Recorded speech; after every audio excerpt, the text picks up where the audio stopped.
Welcome to Women Igniting Change, the place to be for women leaders and decision makers who are passionate about changing the world and determined to act. I'm your host, Robin Jorgensen, former corporate executive, global speaker, and founder and CEO of Women Igniting Change. Let's dive in. Hey, changemakers, welcome back to the Women Igniting Change podcast. I am your host, Robin Jorgensen, and today I have with me Sue Ludwig. Sue is a sought-after speaker, consultant, and writer. She is a licensed occupational therapist and certified neonatal therapist, and she is the president and founder of the National Association of Neonatal Therapists, NANT for short, N-A-N-T, where she uses a blend of clinical expertise, innovation, and leadership to support the advancement of this specialized field on a global scale. Sue is the media expert in neonatal therapy for the American Occupational Therapy Association, and she has an award-winning book that came out last year called Tiny Humans, Big Lessons, How the NICU Taught Me to Live with Energy, Intention, and Purpose. Sue, welcome to the show. Thank you so much, Robin. I'm so excited to see you and so excited to be here with your listeners. I know. Yeah, I'm excited to dive into this. So can you share with us what inspired you to become a neonatal therapist to begin with, and then later founding NANT?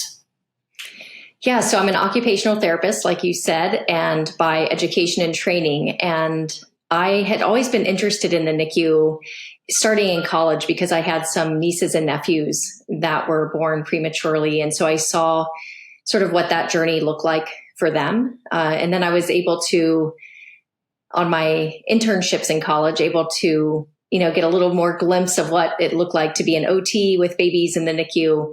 And I still was interested in it. But it wasn't my first job. It's hard to get into, right out of school because it's a specialized area, of course. And so eventually I got a chance to be the backup therapist in the NICU at the hospital that I was working in. And once I was over being completely afraid of not knowing, it's a whole new world in there and super tiny babies and fragile humans. Right. But I fell in love with them. There's something about just the precious innocence of the babies in that unit and their families and the kind of raw experience that they're all having and being able to bring, my therapy lens to that world was really exciting. And I just could feel the potential for the alignment and purpose of what I wanted to do in that little unit. So I just fell in love with the space right off the bat. I love that. And then what led you to create NANT from there? Yeah, so years later, I was able to be a consultant to other NICUs around the country. So I had my day job still in the NICU, but I had the opportunity to teach other NICUs how to bring more developmental care to their babies in their NICU. And through that experience, I met a lot of therapists around the country doing what I was doing. And the one thing we had in common is that we couldn't talk to each other. There was no way for us to, whether we weren't a group of people, we weren't an official specialty, we were all clamoring for better resources and connection, but there was nowhere to get it. And so over time, I started to think, I wonder what it would look like if we had an organization that was really niche-y and focused just on therapy. So OT, PT, and speech therapists who work just in the NICU. And for a long time, you probably know some of this story, but for a long time, I didn't really think that I should be the leader of that. I just thought, here's a great idea for someone else, to go do. And I kind of shopped for the leader. And over time, it became apparent that I should be the one to start that and kind of take the leap from there. So in the end, I knew that we all wanted to do better for babies, and it seemed like we had to do better and have better standards. And I also couldn't. I thought, if I was a parent sitting by my baby's bedside in the NICU, and someone like me came to see the baby, I would assume that person was specially trained and prepared for working in that really particular environment. And at that time, back in 2008 or so, I knew that wasn't true. That some of us had really good training and some didn't because there weren't a lot of mentorship opportunities. So it felt like the best right thing to do for the babies and for our professions. So since you founded NANT, 14 years ago now, it's a global organization. You have members in over 20 different countries. How do you ensure the sharing of knowledge and best practices across different cultural and geographical contexts? It's a great question. So we have documents like our core scope of practice and things that we developed, our professional collaborative has developed for neonatal therapists. And a lot of those types of documents and articles are free and open access so that there isn't a barrier, no matter where you live in the world, to at least have the information. And then as far as our membership, we try to keep our membership costs, really low, so that, and then we fill the membership with opportunities for education within it. So hopefully if someone joins, even if they do nothing else but are a member of NANT, they will have hours and hours and hours of education included in that they can access online. So it takes away time zone issues, takes away a lot of travel and access issues. Mm-hmm. We need to do better at a lot of things. We don't have things in multiple languages at this point. Just one resource I think we have in English and Spanish. And so there's a lot of room for growth for sure. And then we also, we offer an international scholarship to our in-person national conference every year.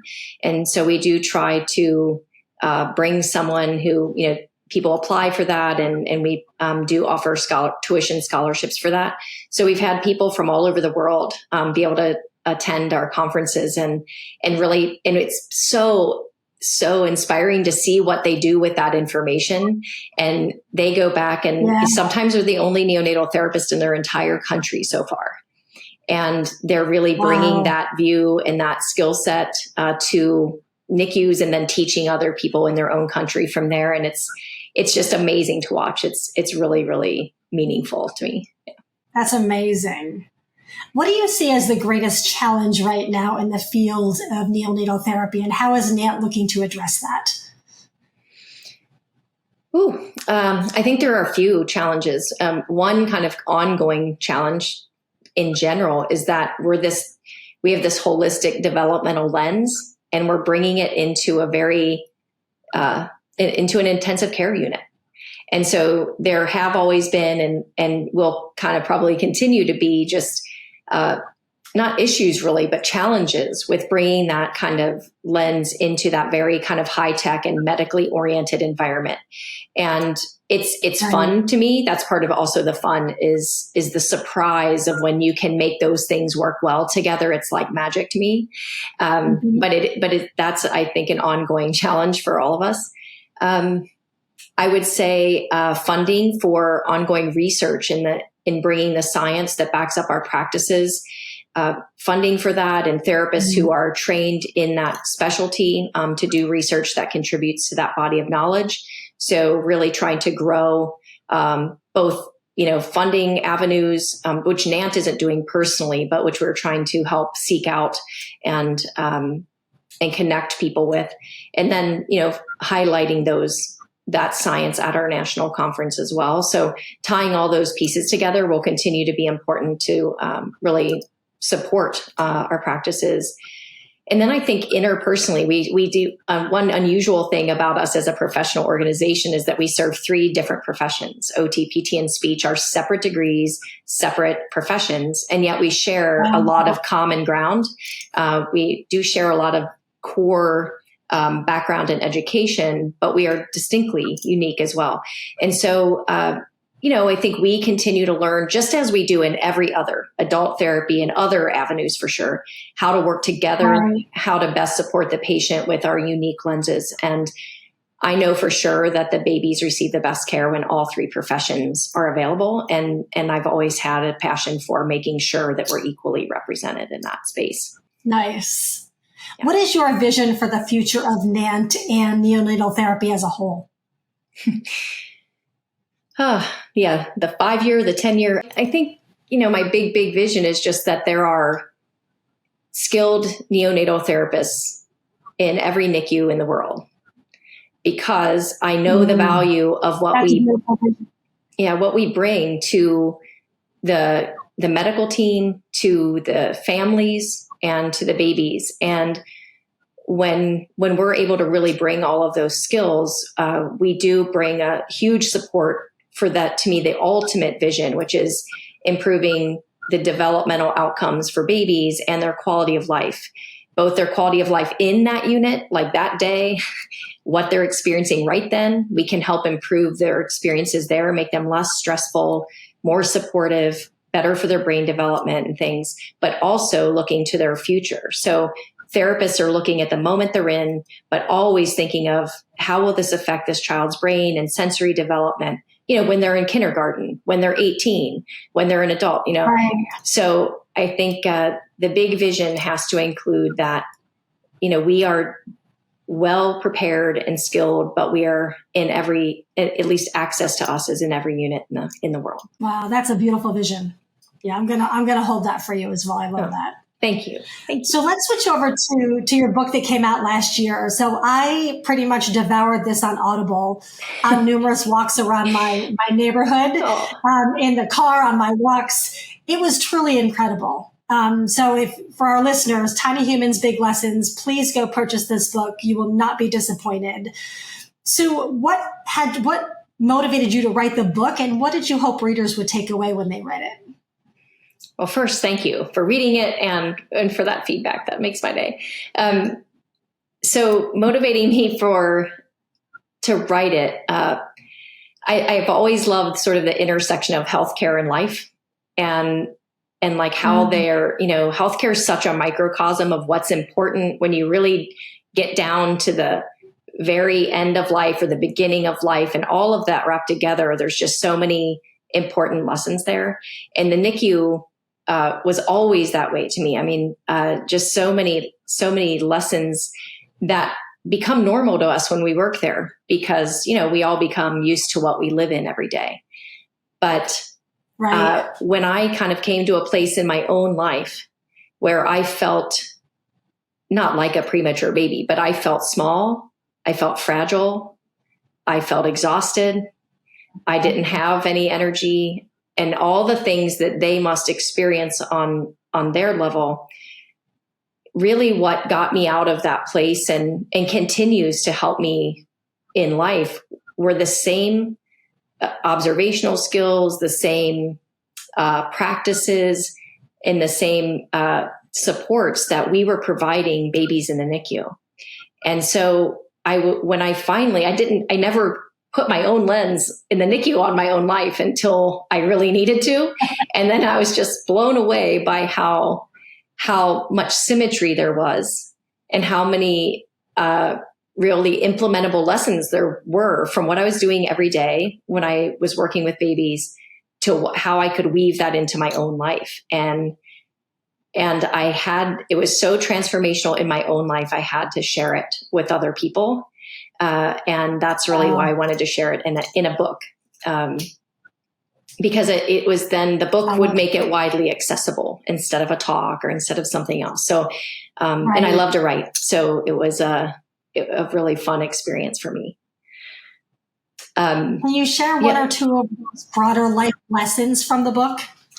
Of course. One thing that I think if you're listening and you feel like you are exhausted or burned out or depleted or not know where to go next, I mean, one of the first things that I learned was to protect my energy. So, for example, in the NICU, everything we do with a really fragile, pretend this is a 1 or 2 pound baby or something, every single care interaction, whether it's just changing a diaper or any single thing, can really steal valuable calories and energy from that baby. And so we have to do care in a way that protects their energy. And so that energy can go toward their growth and not just be wasted in stress. And so the way we do everything either contributes to that energy or steals it, basically. And so one of the first things that I learned was just that in my own life, I started to look at what was I doing with my energy in a day? Like, where was it going? Even noticing where my energy was scattering to every day, all day. And then just like with the babies, just kind of objectively watching my own life and saying, wow, where am I putting all this energy I wake up with? And realizing a lot of it was kind of leaking out to things I didn't care about or stressful situations I couldn't do anything about. So it just made me pay attention to the same things and then look at what could I do to protect my own energy. And that meant getting rid of things that weren't serving me. It meant, only having things in my calendar that I had to do or love to do. And over time, really transforming, how I spent and how I thought about and how I directed my energy. And just like with the babies, I learned that, when I was protecting it, then I had more time and more literal energy to put toward my intentions, to put toward my goals of starting the organization and other things.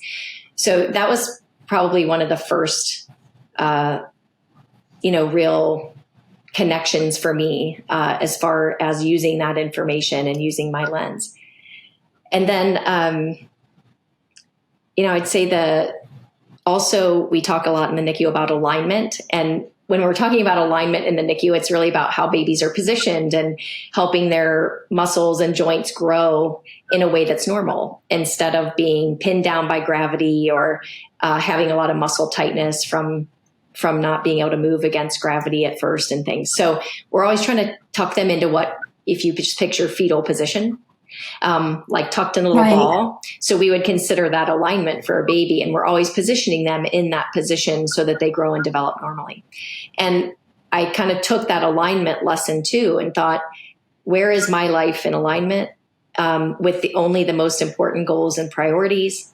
And I pictured it like the baby, like I have a center, my spine down the middle. If I picture that same thing in my life, like my center, and then what's important and only what's important and who is important, and I organize my life around those things, I always have a place to come back to. And so I was able to take some of those lessons and make a real difference in my life. I love that. So as you and I know, change making can sometimes feel overwhelming, right? Especially when progress is slow and things are not going as quickly as we want. What advice would you have for our listeners for staying motivated and maintaining that energy and that intention and purpose in the face of challenges like that? Well, I will just say first that when I started NANT, it was really, really slow. So it sounds all shiny now to say more than 20 countries and this and that and all the things. But if you're thinking of doing something or you're already doing something, just know that it was really slow in the beginning. And I was, wondering, is this going to work? And can I really do this? And so in order to stay, so I think, hang in there. If you really are passionate about your vision, that when you, I would say take one literal moment at a time and try to look at, being really present for that moment. And what do you want in your day? What energy do you want to bring to the day, to the work that you want to do? Write down your vision for it, and then write down how to get to that vision, and be as, objective as you can about your passion, and, break it down into little pieces. And, I think when we look at the way the babies develop in the NICU, what we're doing in that moment, if to the outside person as a therapist, what I'm doing you might have no idea what I'm actually doing with my hands, or why I'm positioning a baby this way, or how the slow movements help their brain development better than fast movements. And the things in isolation look really slow and unimportant oftentimes. But what happens is over time, when we put all those things together consistently, we show up for the practices that we say we want to do. We write down our goals every week. We send the email we don't feel like sending. When we just keep doing those things, that's how growth and development works. So the outcome, we will get there, but it looks a lot slower in real time. And I think if we can have that expectation that you're not going to leave your desk every day or your office or wherever and feel like, woo, like I am on fire and this is happening and whatever. It's a lot slower in real time, but I would say then look back at the end of a month and say, what did you do? At the end of a quarter and say, wow. And then you can really see the traction and development in what you're doing. But give yourself some grace that in the midst of it, it might feel slow, but hang on, because it's going to be really cool in retrospect. Yeah. And I think as women, we so often, today is Thursday. If you or I said, what were we doing Monday afternoon at 2:00, we would really have to think about what that was. Mm-hmm. So capturing what those little micro wins are. So at the end of a month and the end of a quarter, you can look back and you really feel and see the progress. Because I think otherwise we just kind of go at warp speed and we just blow through the week and the month, and you feel like you've accomplished nothing, when in reality, you've actually gotten quite a few things done. Yes. And I still write down, besides my regular calendar and all the things, I still write down every week, like everything I'm going to do.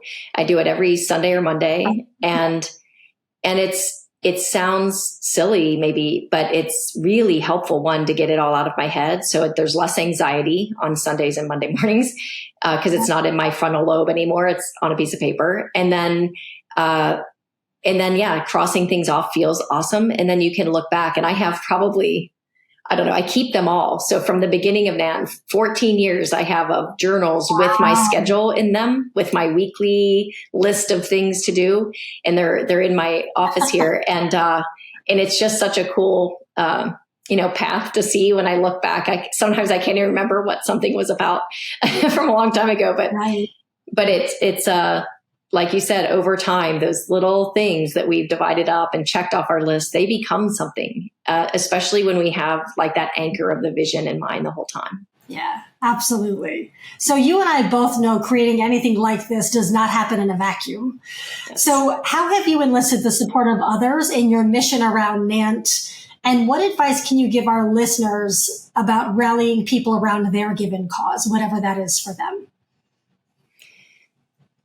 So I might ask you to ask me the second part later, but so I don't forget. So as far as rallying, I have slowly, and as I could afford, and as all the things, really build a great team around me and around NANT. So, really looking to bring therapists who really has had that same passion and same for the mission that I do. So I have, therapists around me that are actually employees of NANT that are working with me in that mission, and then non-clinical team members that are also working with us on that mission. And I think the key thing is, one, getting people who are good at things that you're not good at, because you already have you. And Right. Yeah. And so, I'm very clear at what I'm not good at. I think that I don't have any ego about what I'm not good at, because I really need the people that are good at things that I'm not. And so that, together we can not only think of the vision, but implement the vision, and then, carry these things through. And so finding that group of people who has different skill sets, and bringing them together around a mission, however small that is. I mean, at first it was just me and one other person. And for a long time, it felt like, and then slowly bringing other people in.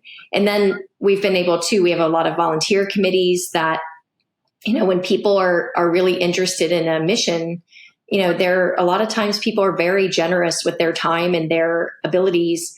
And we have a lot of volunteers to help us with our conference, and with creating those papers and documents that NANT puts into the world about standards of care and things. So there's a lot of ways to engage people. And then our membership, our members are awesome, and they're so committed to the NICU and to each other, which has been really fun to see, the energy of that community with each other. So giving them ways to connect with each other furthers the mission in a way I can't even always see, but I can feel it. And I can feel it when we're together in person. The conference, it like blows the roof off.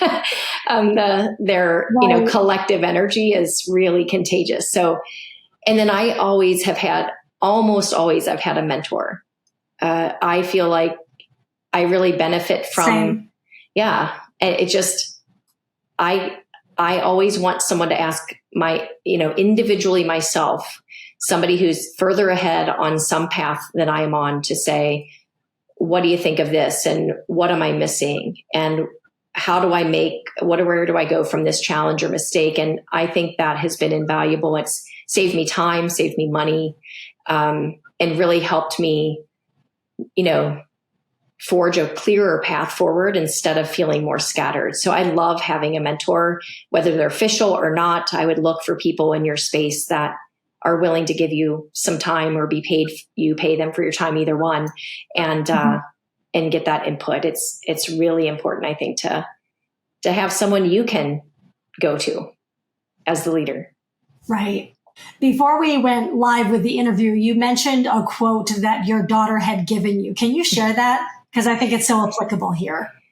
Yes, for sure. So when several years after starting NANT, my daughter gave me a Christmas present where it had the night sky in Cincinnati, Ohio, which is where I'm from, on the day that I founded NANT. It had all the stars, which was really cool. And the quote that was under it, which I don't know who to attribute to, so if anyone knows, please tell me, but it says, you can have the greatest mission statement in the world, but it's pointless. And yes, unless you have people who are on a mission. And that really hit me because it's just true. You can build an organization or cause and have a fantastic mission, but it will not get off the ground without people with you who are on that same mission. And it's the best feeling probably I've ever had to see what that looks like in real time. And so looking early for those people in your life and really supporting them along the way is extremely valuable. I completely agree. So the work that you do working with these tiny humans demands a lot of empathy and emotional resilience. How do you cultivate those qualities? And what advice would you give our listeners about developing their own emotional resilience when tackling tough social issues that matter to them? Because some of them are challenging. It could be domestic violence. It could be child abuse. It could be racial inequality. It could be the environment. So how do you foster that emotional resiliency to keep going? I'd say a few ways to foster it and cultivate it in yourself and in other people, although we, of course, can't control any other humans. But I'd say, one really important thing that sounds, so commonplace, but we don't do it enough, is just really believing that taking care of ourselves isn't selfish. I mean, I think that if we as the person on the mission or leading the mission or being behind the mission, if we are depleted, we will not have that energy to do the mission. You won't have the stamina or the endurance it's going to take when you get those blows that are really personal and or the experiences that are so sometimes traumatic, even depending on what arena that you're in. Right. To be able to dig somewhere and find even the energy to just pause and say, what can I do? Can I do anything in this moment? So I'd say the first thing is just being able to take care of ourselves, and whatever that looks like for you. But things that really refuel you and having them as part of your real life all the time, both inside and outside this, initiative, is taking care of ourselves so you have the fuel, because otherwise it doesn't matter. Your mission will go nowhere. Or when they really need you, you will not be able to rise to that occasion. So right. I'd say that's number one. But when we find ourselves in these really difficult places emotionally, one thing I try to do is just remember that whoever that situation is with, I try to just pre-decide what energy I'm going to bring to that situation. I try to have one thought before I react. So instead of, a lot of times they're real reactive situations, and I try to just say, wait, pause. I feel really emotional about this. I feel really, and instead of just sending the email or doing the thing or making a call or saying something on social media or whatever the reaction might be, I try to always just pause first, because there's a lot of kind of natural intelligence in the pause. Gives us time to say, if I could be anyone for this moment, for the person I'm sitting across from, for the people I'm about to speak to, for the fundraising, who do I want to be and what energy do I want to bring? So in order to do that, at least for me, I have to pause first and think. I do have the ability to choose how I'm going to show up in this situation. Right. And the more often I was able to practice that, and practice is the strong word. I was not good at it, but that with time and practice, it really was self-sustaining to be able to do that, instead of, like, for example, during COVID, we had a lot of challenging, like everybody did, in their own ways. But we had a lot of challenges just with events and being in person or not, or this, and what were we doing? And a lot of people who were not happy. And, it was a lot to deal with, and everyone wanted an answer tomorrow. And everyone had a different thing that they needed. And they were real things. I mean, people were, of course, dealing with very real life and death things, and stressful, and job, and all the things. And so I remember my vice president and I, like, reeling for a minute, right, about all those things. And then at some point, in, like, wanting to have the replies and the things, and what are we going to say, and what are we going to do? And at some point we just said, wait a minute, what can we actually control in this moment? What is our highest intention for this situation, for the people that are in it with us and that we're serving? And what can we actually do? And so giving yourself permission. That's really powerful. Yeah, it ended up being saving us, not saving. I don't mean saving NANT. I don't mean saving the situation, but saving our own selves, our energy. Like, we were so distraught, and we felt for everyone, and we knew we were making hard decisions, and we didn't want to hurt anyone.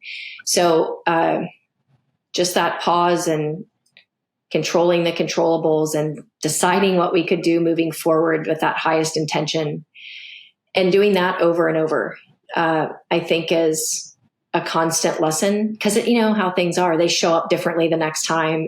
You swear you learn that lesson, and then it looks different the next time. So just to keep us on our toes. But we, and I just remember that every person I'm talking to is showing up where they're from, with the situation they're in, from their perspective.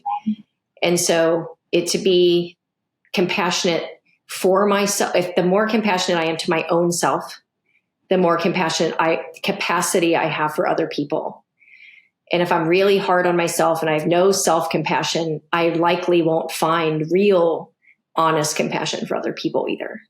I was just going to say one quick thing about that, I think I really learned from the NICU, was that we can have the very best intentions, and we can do all the quote right things, and these things still fall apart sometimes.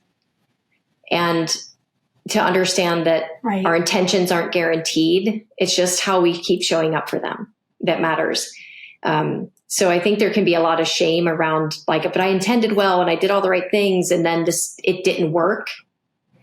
And I think that in those moments, that's where that self-compassion comes in, or for the people that were on the team that helped you and it still didn't work, is we can just say, sit in that with them and with yourself, and have that compassion, and know that it doesn't always work. We can just keep showing up. How can our listeners advocate for better neonatal care and therapies in their local healthcare systems, or on a broader policy level?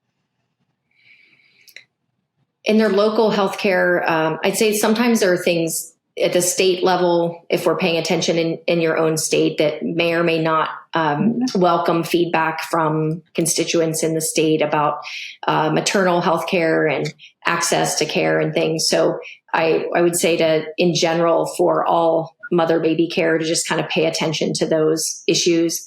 As far as if you find yourself or your own child or your grandchild or your friend's child in a NICU somewhere, just asking, do you have neonatal therapists on staff? And, can I meet them? At what point do they get involved? And just really asking the question. And most NICUs in the U.S. will have those services for sure. So just advocating in that sense and being willing to partner with the therapists in the unit and learn from them. And they love connecting parents and babies. So it's usually a great union. And then, nationally, there are policies. NANT is part of a national coalition for infant health. And that organization, really helps advocate for infant health policy. And so NANT as an organization is part of that. And there are a lot of components of that. So if that's something that you're interested in, sort of in the more political sense or advocacy at that national level, you can check out that National Coalition for Infant Health. Has a lot of different prongs that can be helpful for supporting services in the NICU. Fantastic. Sue, thank you so much. This was amazing. Well, thank you for having me. And I'm excited to listen to more of your podcast myself. So I'm inspired by what you're doing all over the world as well. And I'm excited to connect with your listeners. Thank you. So we will have a link in the show notes to Sue's bio, NANT, her book, resources, etc. And we will see you back here next time. Take care, everybody. Thank you so much for listening to Women Igniting Change. I know creating change matters to you. If you enjoy what we talk about on the show, please take one action today and share it with someone who could benefit from listening. Until next time, keep standing up and speaking out for what matters.